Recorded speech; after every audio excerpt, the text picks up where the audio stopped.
you know, crypto people and altcoin people are kind of the same way. They're not bragging about how much money they lost. They're only telling you about the money that they won, the coin that went up. And so they end up just, most of them collapse. And remember, they're trying to get you in. They're trying to get you to just buy their token so that they have exit liquidity. Exit liquidity means that when the founders exit, they need someone to buy, and they need token to be valuable so that they can run off, and typically they convert it to Bitcoin. You don't have to do anything. You know, it's kind of like being a citizen of a country, right? If you don't vote, if people don't run for office, if people don't pay attention to ballots, the system will fail. And Bitcoin's kind of the same way. I think all of us have to participate. You know, yes, you can hodl. That can be your strategy, but that does not mean sit back and do nothing. Censorship resistance is critical. And if the plebs have enough nodes, and the plebs, what I would call ethos-centric mining companies, mine would be one, control enough of the network, then it's very difficult for a nation-state coordinated attack.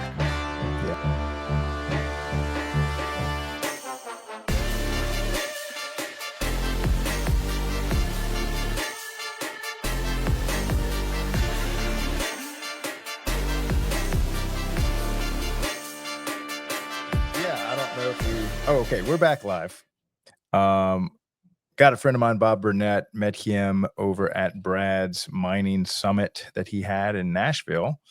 And then, of course, I've heard you speak with the mining operation that you have.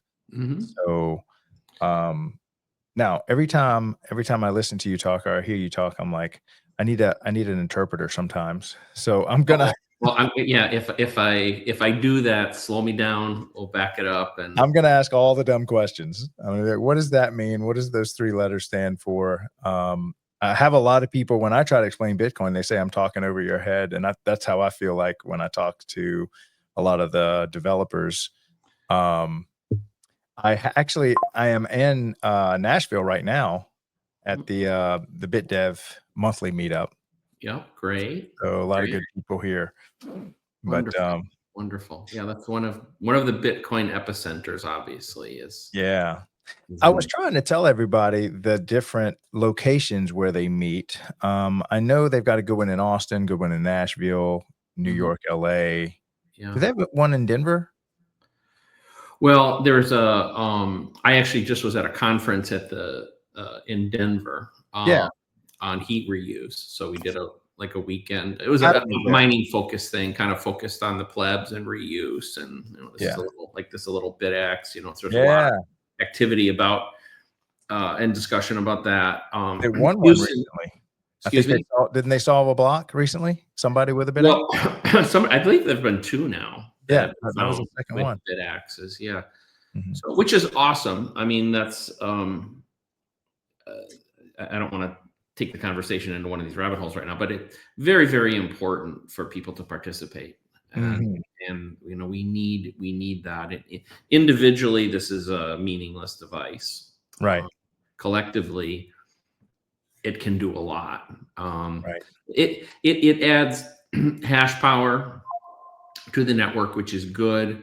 And we can talk about what this is later, but if the people are actually doing block template creation with it, it's really wonderful. And down the road, if we can get millions of people all doing this and participating, we not only have the direct benefit to the network, but we have a whole bunch of people who understand some of the things you said that maybe are a little mysterious, are not. If you slow down and you take the time, and hopefully I can help some people, and there are other good people, you'll understand Bitcoin at a better level. When you know what's happening with mining, it's when I think there's a level of understanding about what Bitcoin really is and the mechanics of it, where it's exposed. Like these sort of things will reveal themselves a lot better if people take the time to understand mining. Right. Right. And that's kind of a big win for the little BitX is you can learn how to mine with that thing or a big C can full of them. the lesson in mining is the same. It's just on a larger scale. And Mhm. that's actually, I think, on the smallest scale possible, right? Isn't it just one chip? There's one chip. Yeah. Yeah.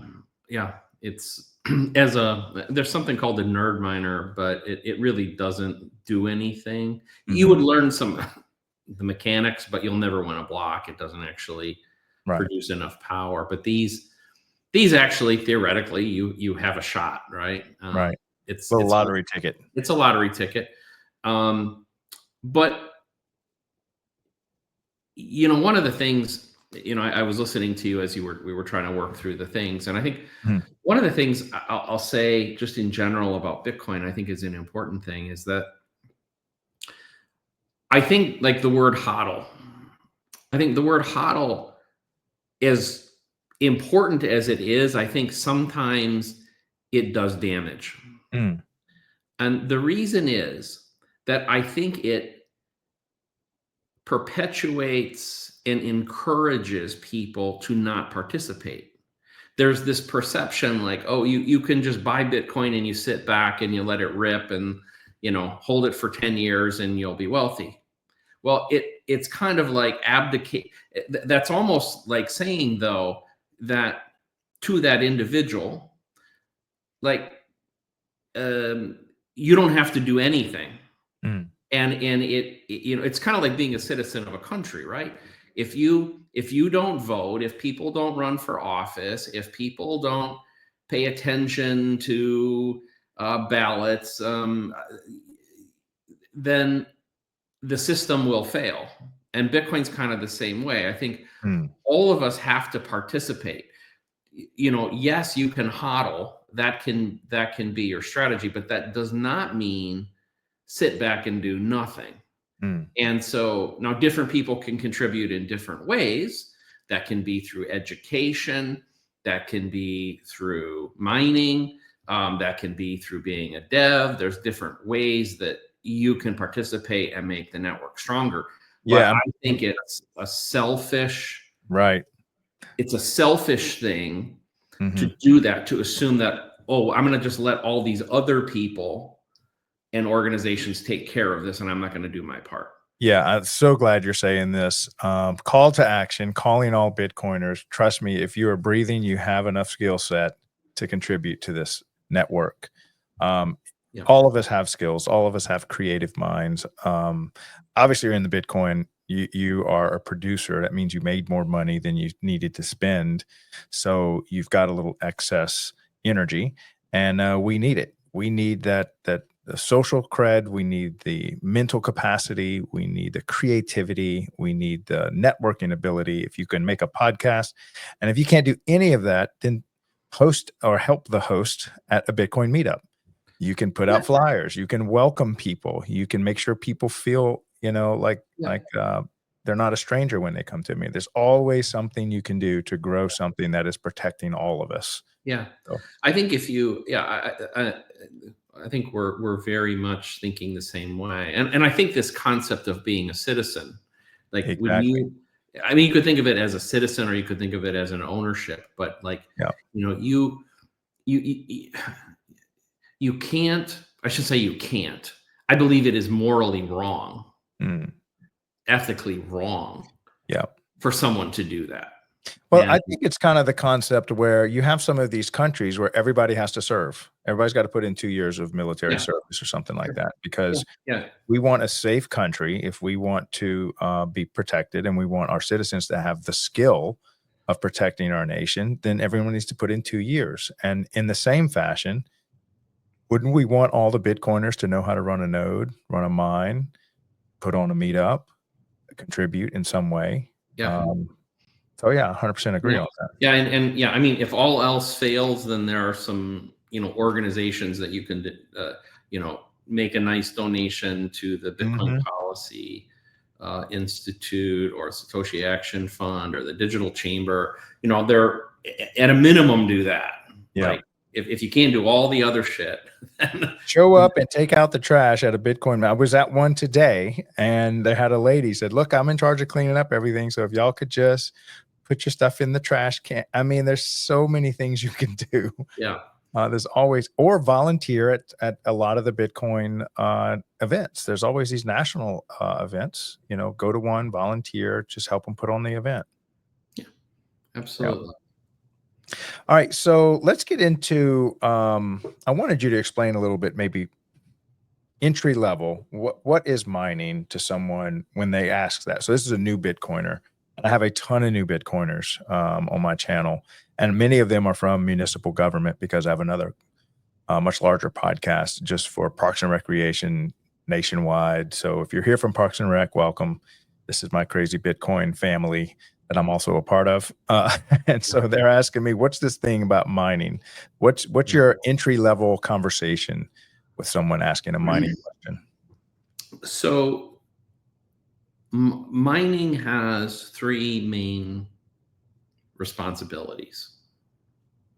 The first one is Bitcoin is issued through the miners. So most people, even if you're probably new, realize there's a 21 million cap, and that 21 million Bitcoin gets issued over time. It will take until roughly the year 2140 for all of it to get released. 19.8 million of it is already in circulation. And every 10 minutes a block gets processed. We'll talk in a second about what a block is, but along with the processing of the block, right now another 3 1/8 Bitcoin gets put into that issuance. Every 4 years, a lot of people have heard of the word halving.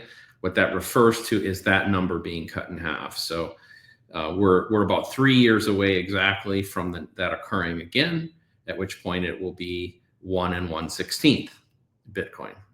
And then it will drop to whatever half of that number is. It's like 0.78 something, right? So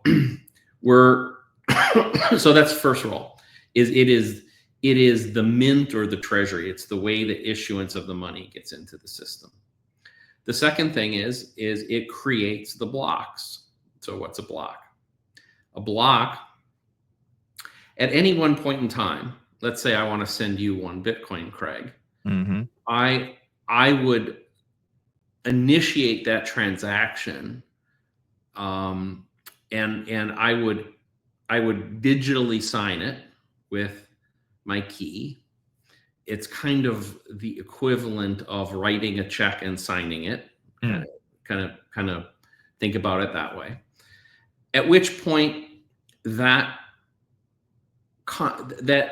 transaction has been initiated, but it hasn't been confirmed, meaning the rest of the Bitcoin network doesn't recognize it yet. So you can think of it kind of goes into this thing called the mempool, which is every node on the network will see that broadcast that Bob is trying to send a Bitcoin to Craig, and it puts it in its mempool. Now, at any point in time, that's kind of like the pending transaction pool, checks that haven't cleared. You could think of it that way. So it sits there. Now, at any one point in time, like over the last few years, there have usually been about 200,000 of those transactions waiting at any point in time to be included.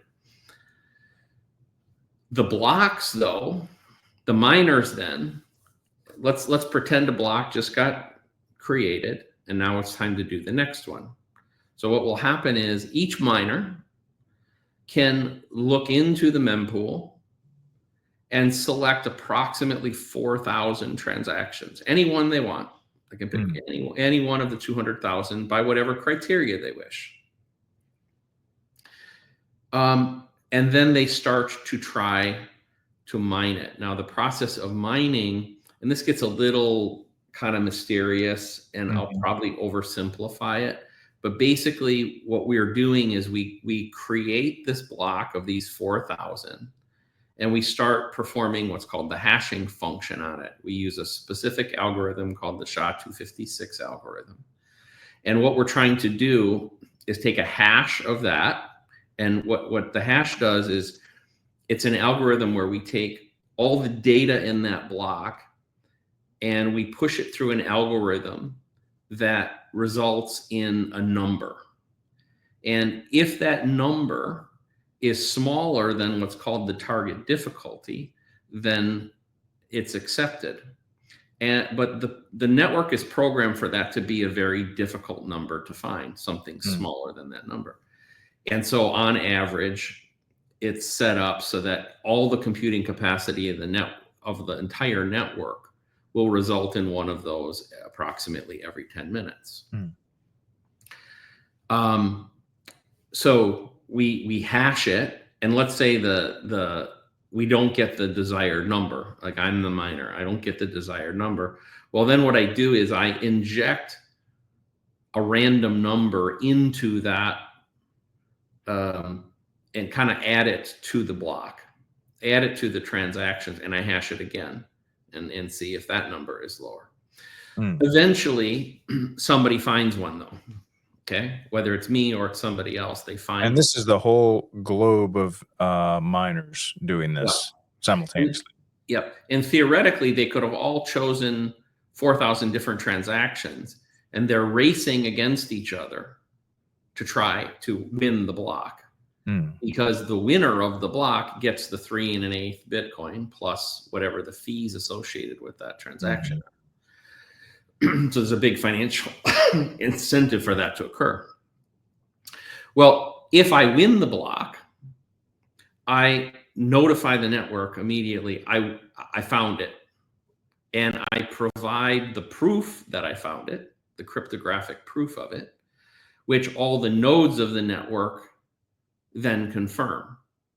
And when they confirm it, they add those transactions, that block, to all the previous blocks, meaning the blockchain, right? And so that's a very long-winded way of saying that's how the one of the second functions of the miners is to create the blocks.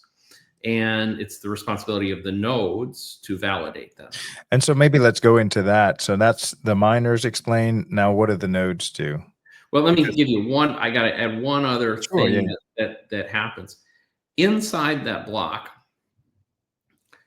there's one other function, which is if there is a proposal at a given point in time for a change to occur to the network, it is the miners that start the process by essentially voting whether they are in favor of the change or not, by hitting. There's some certain areas within the block, they're called flags, and we can flag basically in favor of the change or not.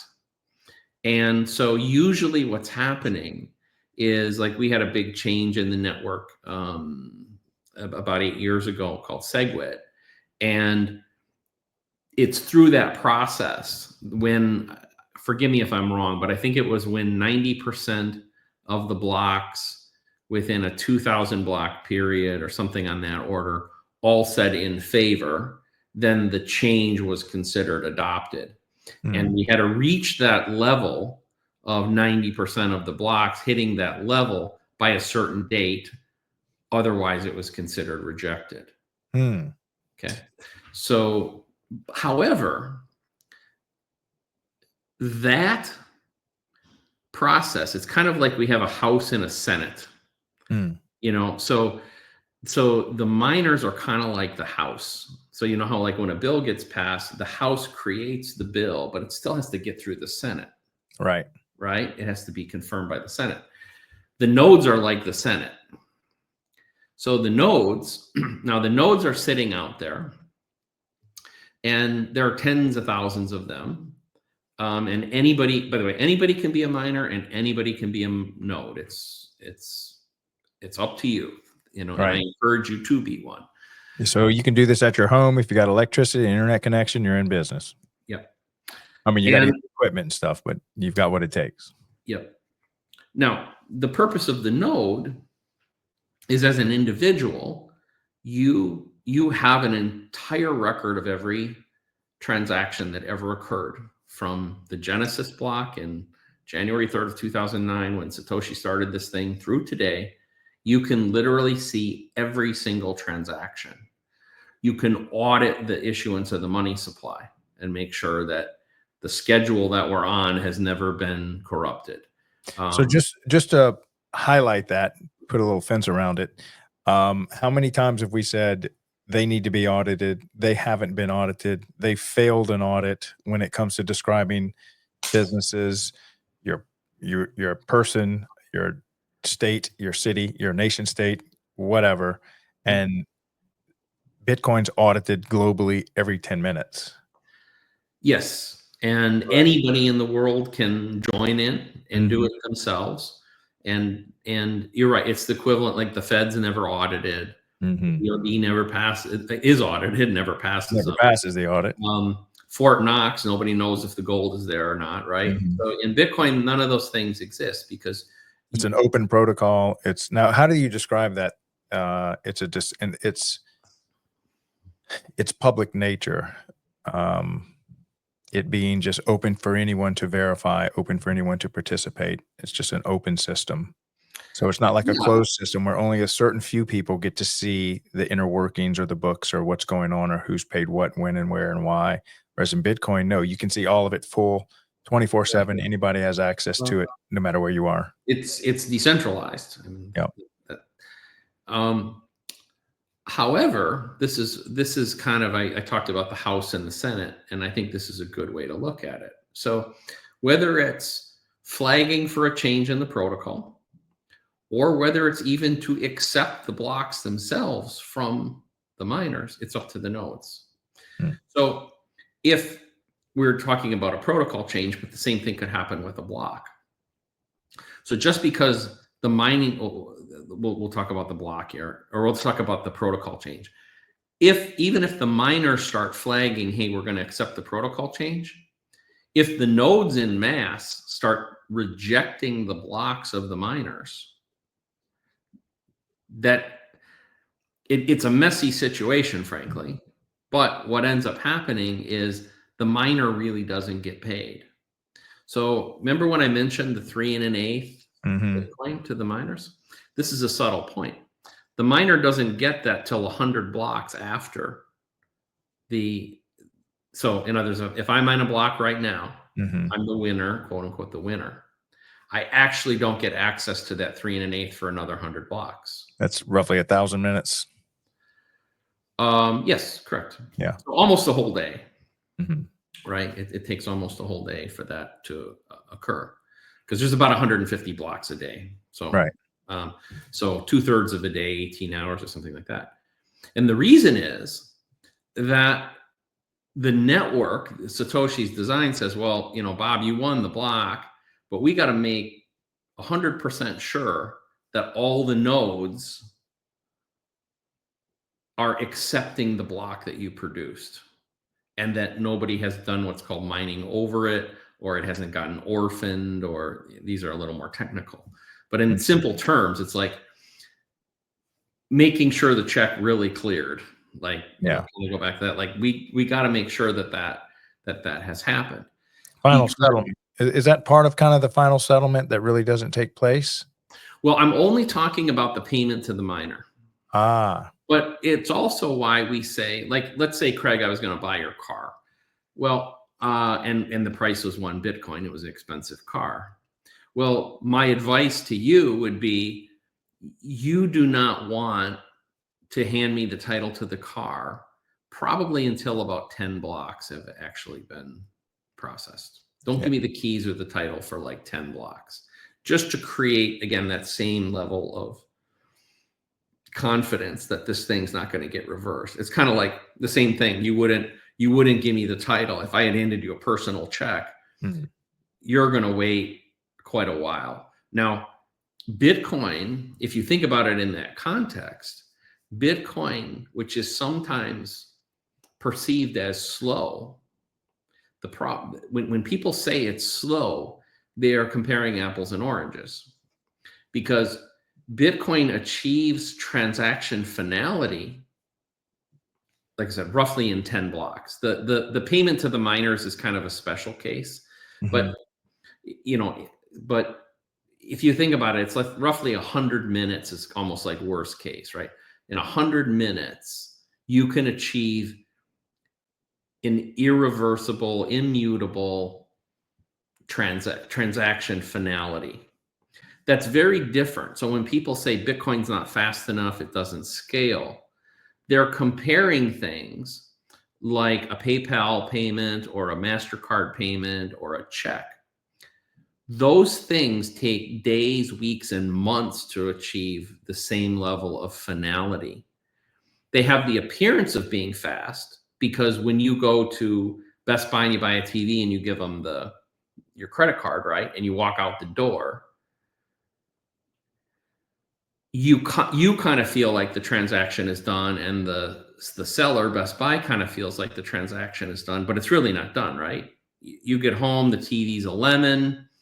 Best Buy doesn't want to give you a refund or an exchange. You call the credit card company up. They stop the charge. You get into this chargeback. I used to own some retail stores too. And this was a big problem because there was a lot of fraud where, somebody would buy a TV or a laptop from my store and there was nothing wrong with it. But the credit card company would default to the consumer so often. Right. But again, the point being that Bitcoin achieves transaction finality faster and with stronger, with immutability that is not really ever been seen in the history of financial transactions. So, I got us off the track there. Yeah. So basically, you're saying that they claim to be faster, but it's just kind of like good enough for the transaction to move on, but they're not actually finishing the transaction. Now, how about all these other networks that just have downtime? And how do you compare that to Bitcoin's downtime? Has there ever been any downtime for Bitcoin? Bitcoin's had two cases of downtime. How long was it? I'm aware of. And when was this? The very early days. I think it was, I'm going off the top of my head, I think there was a brief period in 2010 and another one in 2011 or 2012. And so it's had 100% 24/7 uptime since 2011? Something like that, yeah. Is there any anticipation of another maybe black swan event that could cause downtime in our future? At this point, it would be almost impossible.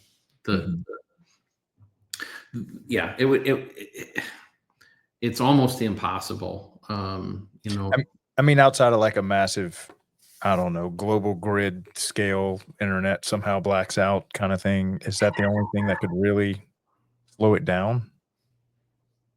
I don't even know how you would shut off. Even then, it's so resilient that, I'm sure there's somebody out there that would have a machine that would still be chugging along. Like, it only takes one node and one miner. That's it. No, that's all it takes. And then they have them in space, I know, don't they? Isn't there some on a satellite? I think, somebody has token. I've talked to some groups about potentially mining in space someday. We've done a little exploration about that. There's obviously some logistics issues, right? There are some possibilities of that. You don't have to worry about cleaning all the dust particles off. No, there are radiation issues. Right. There's some interesting thermal issues. Obviously, some interesting thermal issues. Both there's a positive that you can cool, but you have to use. Well, I'll get super technical, so I don't want to. Sure. All right, so I wanted you to tell us a little bit about ocean mining, your involvement there, and then what's it like to run? Because y'all have a hydro facility, correct? Yeah. And how many megawatts is it? I don't ever disclose that part publicly. It's one of the few things I don't. But I'll tell you about it. Okay? Sure. Go ahead. So first, ocean. You asked about ocean. So again, since a lot of folks maybe are newer, so what is a mining pool? Okay, so There are something on the order of 7 million servers around the world mining today. Nobody knows the exact number, but I can do some pretty reasonable back of the napkin calculations. Now that's individual, but some of these servers could be in the same building or. Oh yeah, there are certainly clusters of them, right. Sometimes thousands or even tens of thousands in the same spot, but some of them are just, that's it. One guy in his living room in Birmingham, Alabama. There you go. So these 7 million-ish servers are scattered all over the world. Each year, we talked about those blocks, right? If you do the math, if a block comes every 10 minutes, that means about 53,000 blocks get produced a year. Okay. So of the 7 million servers, only 50,000 get a block every year. So that's what is that? A little less than 1% of, if it's kind of a random distribution, which it is, then you have less than a 1% chance on an annual basis of any one server winning. Right. So, but if that's the case, and it's a random event, who is going to win and when they're going to win, but you have costs of operating, like, and the bigger you get, obviously the more those costs are. Like in my case, we're a commercial mining operation. We have employees, we have payroll to make, we have electric bills to pay, we have insurance to pay, we have these other things. And electric bill is typically the biggest expense. Yeah, it's a pretty good number for us every month. That's an amazingly big number. Yeah. Well, so what we can do is,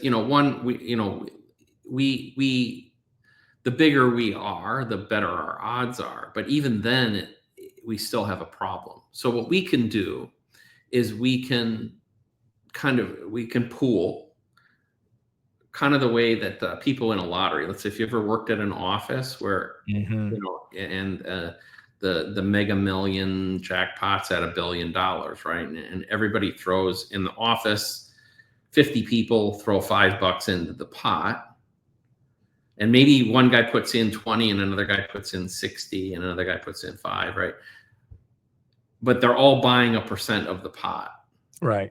Right. And so that's kind of how mining is working. Like, I can combine my resources with other miners and use a pool, so that if I'm 10% of the pool, another guy's 20%, another guy's 1%, but we work collectively to try to win the block. And then when we do win the block, we all get our appropriate percentage. And by being bigger, we increase the odds of winning, and we kind of level out the distribution of when the payments come. So because I have a lot of bills to pay every couple of weeks, that allows me to exist. Because if it was random and I was going, let's say every 90 days I won something, well, that could create a lot of cash flow problems. Okay. So the pool serves that purpose. Well, one of the problems is, though, that most of the pools of the world, and there are only a couple now,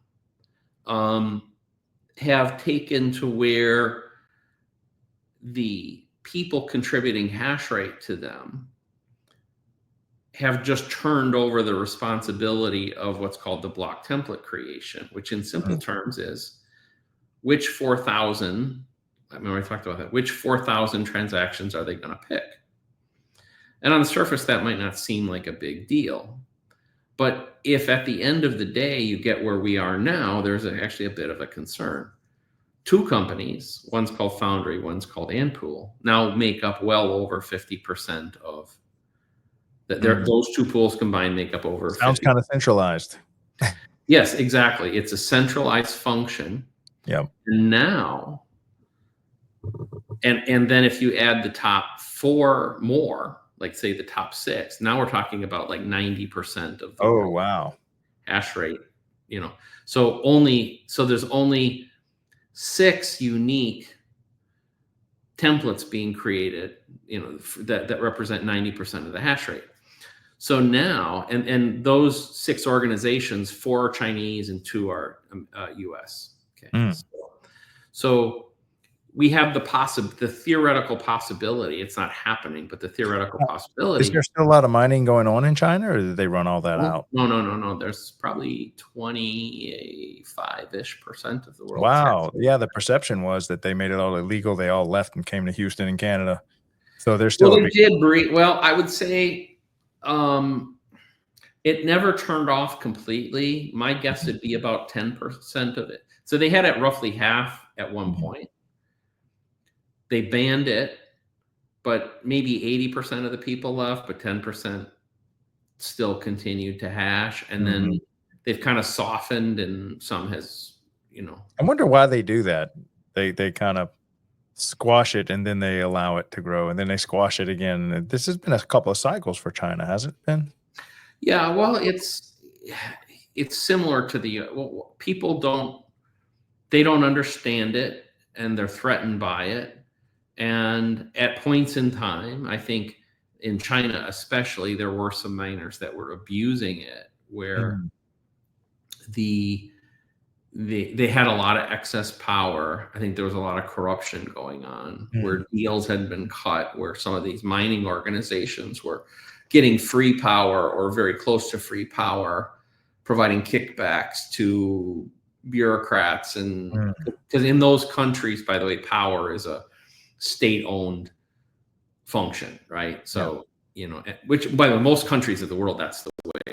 The US is somewhat unique in that the power infrastructure is a private, is largely private. Yeah, it's got public and private, but it's the largest cluster of privately owned power, I think, on planet Earth. By far. Yeah. By far. So let's see, where was I? Tell me, Craig. I think you were talking about the different nodes, not the different nodes, the block creations. No, what do you call it? Oh yeah. So kind of what are the pools and the pools? And right. What is ocean? What is it? So what happened was there became a massive theoretical threat. And the theoretical threat is that if you imagine a situation where the Chinese government and the US government cooperated, it's a non-zero possibility. And they said, hey, we want to start censoring Bitcoin. So here is a blacklist of Bitcoin addresses. And if you're in any of these, to the people running these pools, if you see a transaction in your mempool seeking confirmation, it is now illegal for you to include it in. So it's a government enforced censorship. Okay. And that's probably the worst case, but it could also be even private. They could do it. And what about the remaining 10%? They couldn't mine that block? Okay. So this part gets tricky. In theory, what could happen? Remember when I told you a node can reject a block? So the 90%, let's say they're all working together. Okay. And they see part of the 10% mine a block that does include a blacklisted transaction. What they could do is reject it. The 90% could reject it. The 90% could reject it. Now, do they need 90% rejection capacity? Or, you know, at what point here's what they do. So every block has a number, right? We're just short of, I don't know, we're like 888,000 something or something like that right now. Okay. But let's make it simple. Let's say it's block 900,000. So we're in this censorship scenario. The governments have come in and told these big 6 miners, like, hey, you can't include any of these transactions from this blacklisted group. Okay. Because maybe that's Bob and Craig. We know we can associate these 2 addresses with Bob and Craig. Those bastards, we're gonna let them essentially prevent them access to their Bitcoin, right? So the 10% could go, well, we like Bob and Craig. We're gonna include their transaction. We see it sitting there. We're gonna take it. So and at some point, roughly 1 out of every 10, the 10% wins. Now, and let's say that just happens to be block 900,000. Now, what the 90% could do, again, in theory, is say, we're going to pretend that the block found by the 10% didn't exist.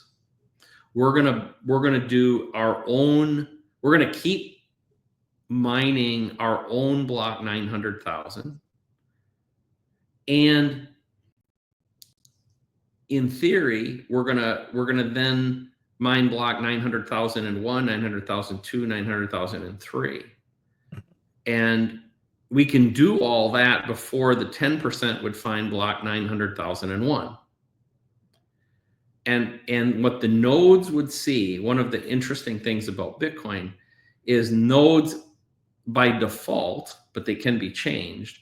The nodes could say they seek the longest chain. So if there's a conflict, they take the longest chain. And that's just the largest. So you were assuming that you have the largest number of miners on the longer chain because they can mine, they have more hash rate to mine faster, correct? Yeah, I mean, they will mathematically given enough time, right? So, so then this is in that House Senate thing. Okay. Should that happen, the nodes become very important, because the nodes ultimately are going to say, we are either going to recognize the chain coming from the 90% or the chain coming from the 10%. Now, if most of the nodes reject the blocks coming from the 90%, then they're off. It would be considered a hard fork, right? You have a Bitcoin uncensored and a Bitcoin censored. Now, how many of the nodes are even awake to be able to choose one way or the other? Most of the nodes globally are just set on cruise control and are not really being. Well, that's why I said by default, they're going to go with the longer chain. Now, if this were to occur, it would be blasted. I mean, it would become very, very public. That's when we come on as the final frontier. Yes. So people that are in charge of the media. Right. And, and also, I mean, I hate to say it, but I mean, this happened like in the SegWit transaction and some of the stuff. Organizations like Coinbase and MicroStrategy and BlackRock actually get very powerful in that situation. Right. Because they're the mouthpiece of the industry. Because they represent, which one they pick and follow becomes important too. So that's, part of the, when you hear part of kind of what I would call the OG or the technical community within Bitcoin, they get kind of the willies about what's going on with BlackRock and strategic Bitcoin reserve and like those sort of things. And this is why, because they're not worried about Bitcoin failing. They're worried about losing the ability of the plebs to still have a major voice in what happens. And that's why the plebs, by having a lot of pleb miners, so if the plebs start using other pools, so you asked me the question, we got on a tangent, but it comes back to it. Why does Ocean exist? So we created a new pool called Ocean, and there are a couple key attributes of Ocean. We did this in November of 2023. We launched it, and our basic tenet was every person within our pool can create their own template. So we have about 1,400 individual miners on that inside Ocean, and each of them can create their own template. So you have we represent a little less than 1% of the world's hash rate, by the way. So Right. but so we have, by orders of magnitude more templates being created within the Ocean pool than the whole rest of the community combined. Now, And with that 1%, do you have any idea where that ranks you among the top? Like, are you in the top 20 now, top it's 100? probably like 12th or something like that. Oh, wow, that's pretty good then. But there's not a lot of separation between like 7 and 15. Like, Right. So I mean, we are the fastest growing pool. We're continuing to add, and I think that's very good. I'd feel a lot better if we had 20 or 30% of the world's hash rate, but we want there to be other pools. We want there to be diversity in the template creation. I don't want to take us down too deep technical rabbit holes, but this issue of censorship resistance is critical. And if the plebs have enough nodes, and the plebs and what I would call ethos-centric mining companies, mine would be one, control enough of the network, then it's very difficult for a nation state coordinated attack. Yeah. Now, we still run the risk that even y'all are US based, and so having so much geographically located in two countries is somewhat of a centralized issue, correct? Well, we are. Well, here's the thing with Ocean. There's a lot going on within this, but almost, I think every other pool, forgive me if there's another one out there that isn't, but all the big ones, this is not the case. They're all KYC pools, meaning you have to go through a KYC process, not unlike opening a bank account, okay, to become a member of most of these pools. For Ocean, that's not the case. All you do is you tell Ocean what address you want your proceeds to go to. That's the registration process. We don't know where they are, and the system is designed to not know that information. To not know that. Right.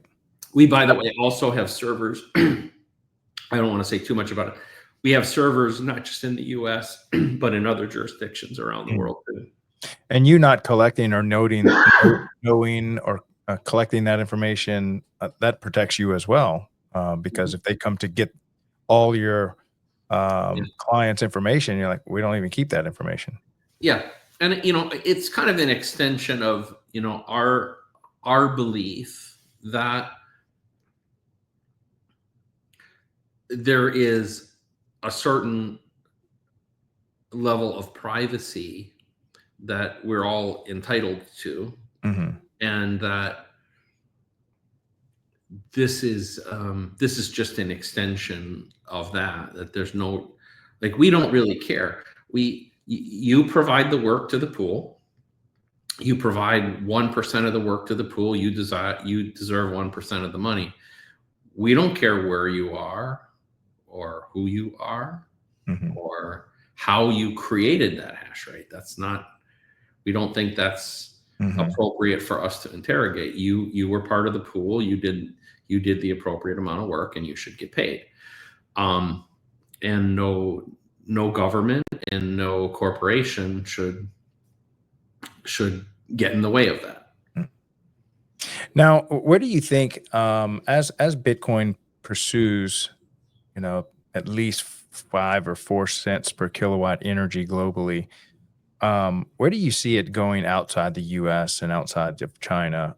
Is there like some, third world countries that are rich in energy but don't have a market to sell them to that Bitcoin could address? Or is that just what you hear a lot in the background, but trying to do that is to be a little more challenging? It's a really good question. There are some places in the world that have overbuilt their energy production capability.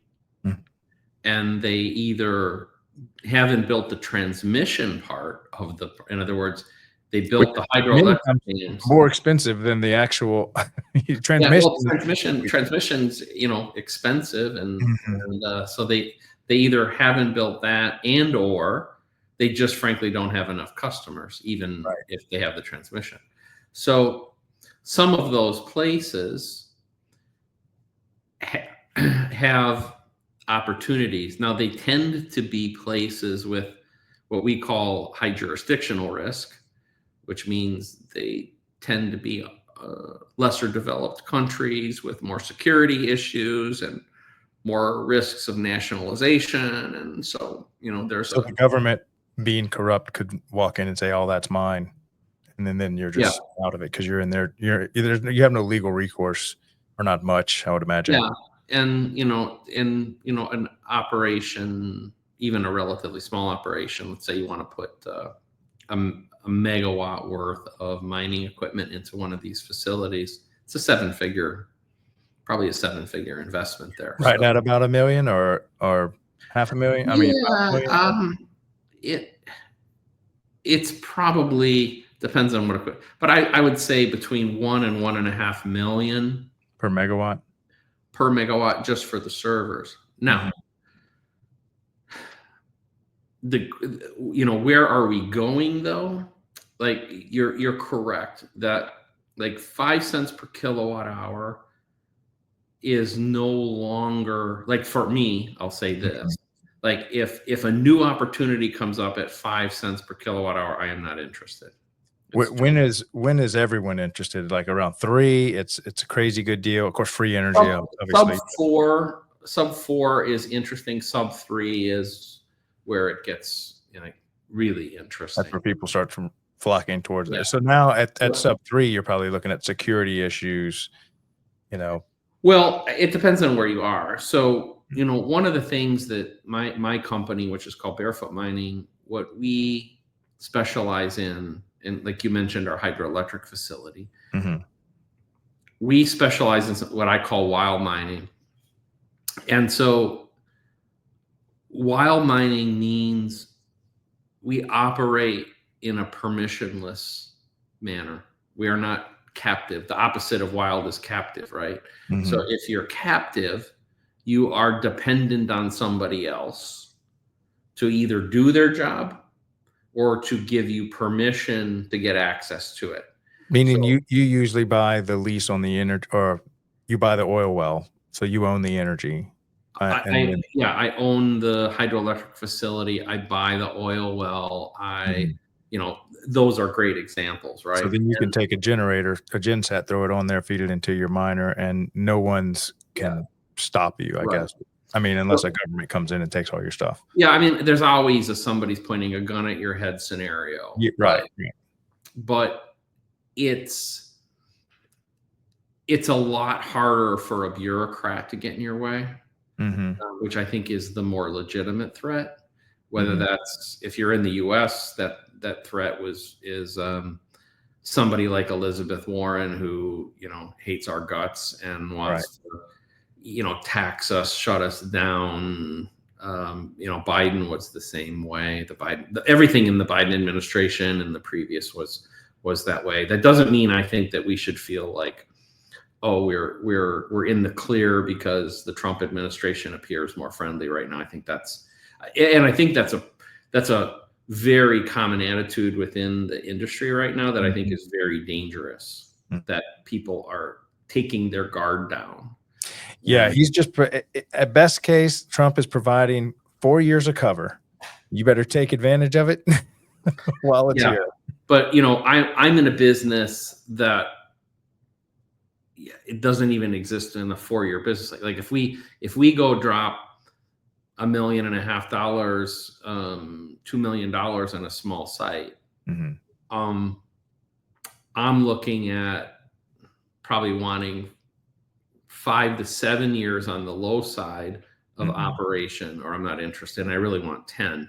Now Right. I might upgrade the servers in that, but if I buy a generator, I buy a gas processing unit, I buy the container, I go through whatever permitting and and setup work I have to go through. I want that thing to run, for a decade, let's say. Now, how big is your now? So you actually have the company, so you have like employee, staff, and what is your role in that company? I'm the founder and CEO, and we actually have, I think we're at 16 companies. So Barefoot Mining, you could think of as kind of an umbrella company. We do have some direct operations, but really what we have is every site that we have is a unique company in and of itself. Own little company, right? And we own part of that company. We operate the site, and then we have investors that own part of the operation as well. Some sites just have one investor, and some have a dozen. And what we do, and then y'all run all the operations. The investors just provide capital. And what we do is, I talked about hodling before. I don't believe in hodling at the corporate level. So we are distributing the free cash flow of the company every month. So if on a given site we made 6 Bitcoin and we had 3.5 Bitcoin in operational costs, we'll take the 2.5 Bitcoin and send it out to all the investors. So they're seeing regular cash flow. And then they can do with it what they want. They can hold it. They pay can their bills, whatever. They can sell it. They can hodl it. If they want to take a loan against it, whatever, that's up to them. And that's why I say I believe that I know why certain companies hodl, but and the public companies are different. And part of the reason I don't want to be a public company is I think it forces unnatural behaviors in a lot of cases. And like in my mind, if you're an operating company, like the public mining companies, it makes me nervous that they hodl so much. I wish they wouldn't, because I think it presents a danger to the whole network itself. It's different than what MicroStrategy does. And the difference is that the mining companies, they're hodling, and they have not proven themselves to consistently operate in a profitable manner. In fact, they've shown themselves to lose a lot of money. And so if they get in trouble, they can flood the market with really large amounts of Bitcoin. And if one of them is going down, there's a good chance others are going down. So we could see just a really bad long-term bear market come out of them flooding. And to show that that's not just a hypothetical concern, go look at what happened to Core Scientific in 2022. They went bankrupt. They've reemerged, but they caused a tremendous amount of damage in 2022. That had FTX, Celsius, Voyager, had that whole BlockFi, all that thing hadn't happened, the poster child of the bear market would have been Core Scientific. Oh, nice. They caused just as much damage.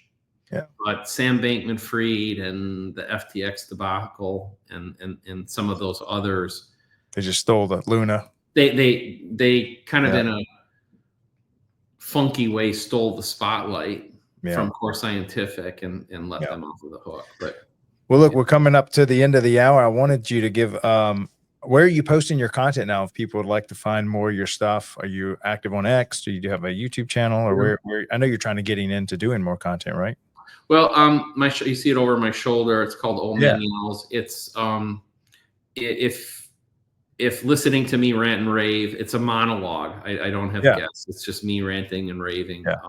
I do just a couple shows a month, typically 30-minute kind of shows on a certain topic. So you can find me on YouTube and Spotify and Apple and all the normal podcast platforms. And I'm very active on X at boomer_BTC. So fantastic. Well, thank you, man, for coming on to the show. I've always enjoyed listening to you. It always pushes me to think deeper and more technically about what we're facing here. So I appreciate all that you're doing and all that you've done for the community. It seems like Bitcoin is built on top of men like you. Well, that's very kind. I appreciate that a lot, Craig. Thank you. Well, yeah, appreciate you coming on the show. And let's do this again. Get another update. How you doing? Anytime, sir. Thank you. Yep. Take care.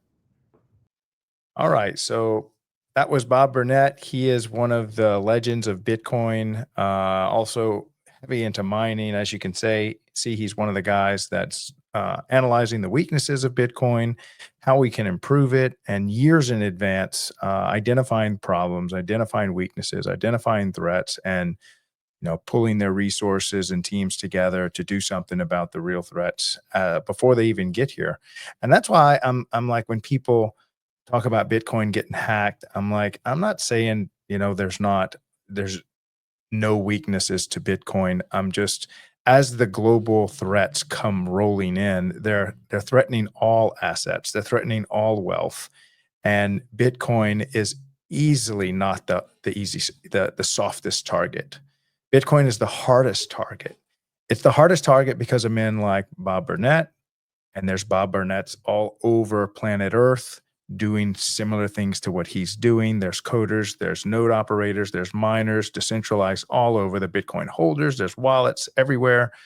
And so it's just hard to attack because it's decentralized, and then it's broken up where you have different checks and balances. Like he said, the miners might be the House, the nodes might be the Senate, and then you've got the Bitcoin holders themselves. And then you've got the big holders, like Michael Saylor, that have a lot of authority when people like are looking to them for leadership and to be the mouthpiece to represent. And so Bitcoin has so few Bitcoin has no single points of attack. And I think that's what makes it, that is what makes it so resilient. And when you've got all these other financial institutions that have very centralized computers, only a few people know everything. And so if one of those people are compromised, then the whole system can be compromised. And you see this happen constantly with fraud, waste, and abuse among our banking and financial systems, because they're getting attacked all the time, and they're just papering over it, meaning that they just cover it with money when you have a problem instead of fixing it. So Bitcoin doesn't have these issues. It's much more resilient, and you can see these problems being addressed years in advance, which is what Bob was talking about. So I'm glad he came on the show today. We've got Morgan joining me tomorrow, my fellow Bitcoiner. It'll be the third time he's come on the show. We did the meetup in person, and we're going to do that every first Tuesday. So as a special to my Bitcoin meetup, we're going to host the Bitcoin Daily Show, 9 p.m. Eastern at my Bitcoin meetup first Tuesdays. So we decided we're going to make that a regular thing. I think that was cool. We really enjoyed it. We had fun. And then you'll get to see other people aside from me on there. See if I can get Daniel, Mr. Mark, Morgan for sure. But there are some others in Louisiana. By the way, if you're in Louisiana, first Tuesday, Baton Rouge has their Bitcoin meetup at the Bulldog on Perkins. Please come join us if you want to talk to some Bitcoiners, learn more about Bitcoin, maybe even hop on the podcast. You can meet me, you can meet the team, meet my Bitcoin meetup. A couple of guys that got me into Bitcoin. So shout out to all the Baton Rouge group. It's called Proof of Drink, and we got a new logo. Thank you, Chris, for making us that. It's my designer that works for our podcast. He made it for them. So I think Mark's going to have some t-shirts and stuff coming up. All right. So we'll go ahead and wrap things up today. Thank you all again for tuning in. We'll be here every Sunday, Monday, Tuesday, Wednesday, and Thursday, 9 p.m. Eastern. I'm Craig LeBlanc, the doorman, with the Daily Bitcoin Podcast. Love you guys. You have an awesome night. Bye. Welcome to the Daily Bitcoin Podcast, where knowledge meets financial freedom. We're here to break down the world of Bitcoin. No fluff, no hype, just real talk about how this digital asset is reshaping the future of money.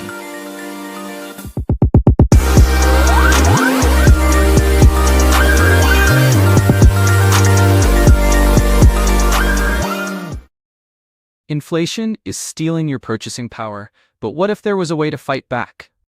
Enter Bitcoin, the digital currency that empowers you to take control of your wealth. Ever wondered why your money doesn't stretch as far as it used to? At the Daily Bitcoin Podcast, we educate, inform, and inspire. From expert interviews to breaking news, we bring you everything you need to stay ahead in the Bitcoin community. Market updates, expert insights, real-world use cases, and practical tips to navigate the Bitcoin economy. So whether you're a seasoned Bitcoin investor or just getting started, this is your daily dose of Bitcoin wisdom. Don't miss out. Subscribe now, hit that bell icon, and let's break free from the chains of inflation, one Bitcoin at a time. The Daily Bitcoin Podcast, your gateway to financial freedom.